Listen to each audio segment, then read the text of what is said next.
Up on Mountain News at 5:30, dozens of people come together for a conference about homelessness in southern Kentucky. And the Trump administration says a delayed September jobs report shows a strong U.S. economy. And some places are getting a break from the shower activity, but we're not out of the woods yet. Details coming up.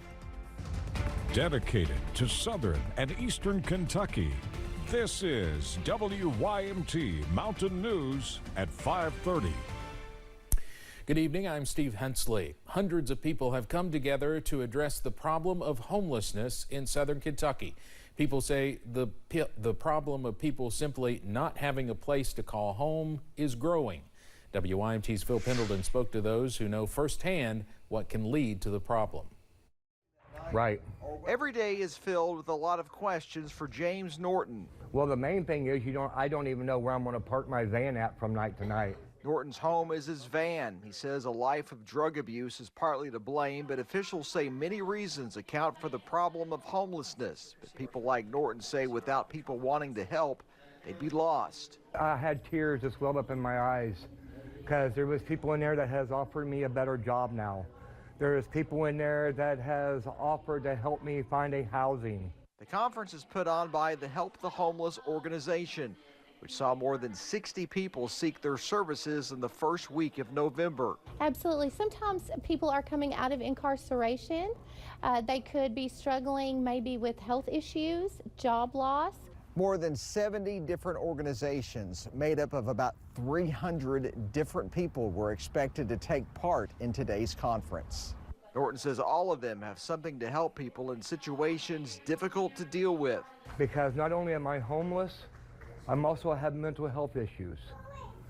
And it's really stressful when you don't know where you can go to get help. I would just say the increase in cost for everything. It costs more to pay utilities. It costs more to pay your rent or a lease, or even a mortgage costs more nowadays.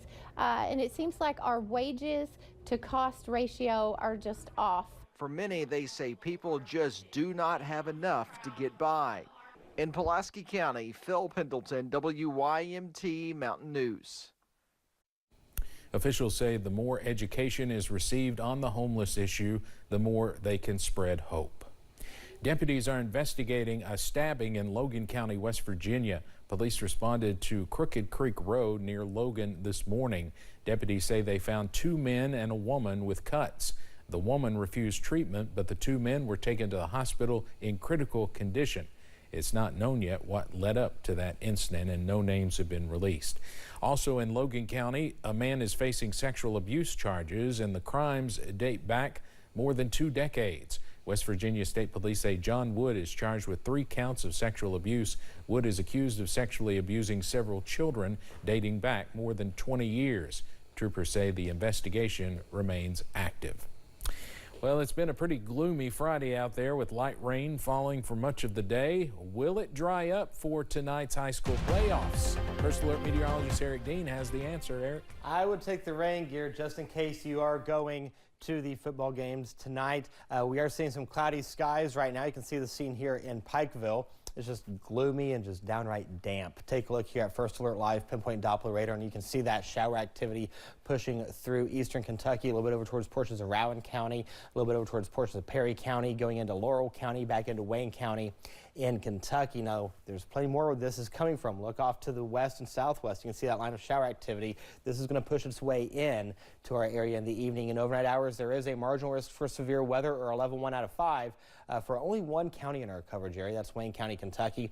Heavy wind, hail, vivid lightning. There is a low wind tornado chance for the area shaded in orange as well. Again, that's to the south and the southwest of us. Temperatures right now in the 50s and 60s, mid 60s near Manchester. If you have plans over the next several hours, make sure you have that WYMT First Alert weather app. We'll keep the rain chances in the forecast till we get into the overnight hours, and they're going to fire back up again. But how does this weekend look? Details on the First Alert forecast coming up in a few minutes. Steve. Eric, thank you. The Trump administration says the economy is getting back on track after a long-awaited jobs report was released. September numbers were delayed due to the government shutdown, but a Thursday report soundly beat economists' expectations. WYMT Washington correspondent Brendan Cullerton has the message from the White House. The White House says creating 119,000 jobs in September is a sign things are moving in the right direction. But economic experts say this jobs report also shows cracks in the U.S. economy. Following a string of election wins in November, Democrats say they can ride an affordability message in the midterm elections. White House Press Secretary Caroline Leavitt says the latest jobs report shows President Donald Trump's economy is working. These gains came after the summer passage of President Trump's historic tax cuts and multiple big trade deals with countries around the world.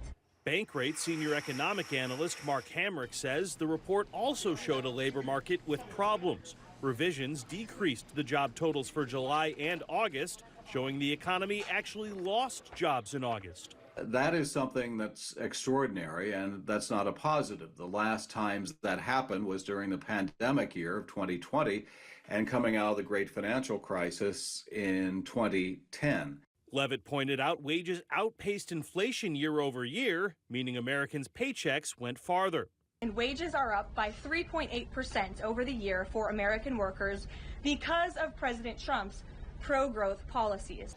Hamrick says the wage gains are great, but it is troubling that only a few sectors are showing signs of growth at all. Look beneath the surface here, and you see relatively few sectors exhibiting robust jobs creation. You see a familiar theme with healthcare, which is 1/5 of the U.S. economy, as well as social assistance. That's not the groundwork upon which you build a strong job market on social assistance. The Trump administration says there will not be a full jobs report for October.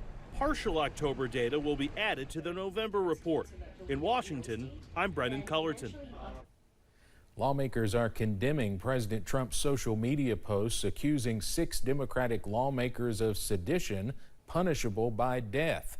The president's comments came in response to a video from the lawmakers with military and national security backgrounds with a message to concerned members of the military that they do not have to follow unlawful orders. The White House clarified that the president does not want to see lawmakers executed, but criticized the video. Some Republican leaders have tried to downplay the president's response, but others, including a Kentucky senator, say it was inappropriate. I don't think it's a good idea to talk about jailing your political opponents or hanging them or whatever else. The Senate Minority Leader called on Capitol Police to give special protection to the lawmakers involved. New York City Mayor-elect Zohran Mamdani is meeting with President Trump at the White House this afternoon. The president has been highly critical of Mamdani throughout the election, calling him a communist and a nut job. Mamdani, who calls himself a democratic socialist, says he asked for the meeting to find a way for the city of New York to be able to work with the White House. The president said he expected the meeting to be civil, which in fact it was before they went into that meeting, as you see there. Well, while flu activity is still low around the country, it is increasing and typically spikes after we gather for the holidays. There are some signs that this flu season could be a nasty one, as a mutated strain of the H3N2 flu virus is raising alarms in other parts of the world. That strain tends to cause more severe cases. It's recommended everyone 6 months and older get a flu vaccine. Last year, CDC numbers show that 280 children died from the flu, the highest number in the U.S. since the 2009 H1N1 pandemic. 90% of those cases involved children who were not fully vaccinated against the flu. Today is the last day to donate in the Big Blue Crush blood drive. It's been a back and forth contest all week, with Kentucky retaking the lead yesterday. The Kentucky Blood Center is competing with another blood center in Knoxville to see which fan base can donate more. As of last night, Kentucky led Tennessee by just 47 donors. We expect to learn who the winner is later tonight. An unusual rescue in the Smokies involving a black bear. It all started because drivers wanted to stop and see the animal. Officials say the bear climbed up a bank to avoid busy traffic. After drivers stopped to see it, the animal ended up getting trapped. Once rescue crews arrived, they tranquilized the bear and brought it down to a bucket on a backhoe. The park says the bear was not hurt. Coming up on Mountain News at 5:30, they are glasses designed to adapt to any lighting condition with adjustable lenses. But do they work? And in the world of weather, shower chances will continue, but when are we going to get a break? Details coming up.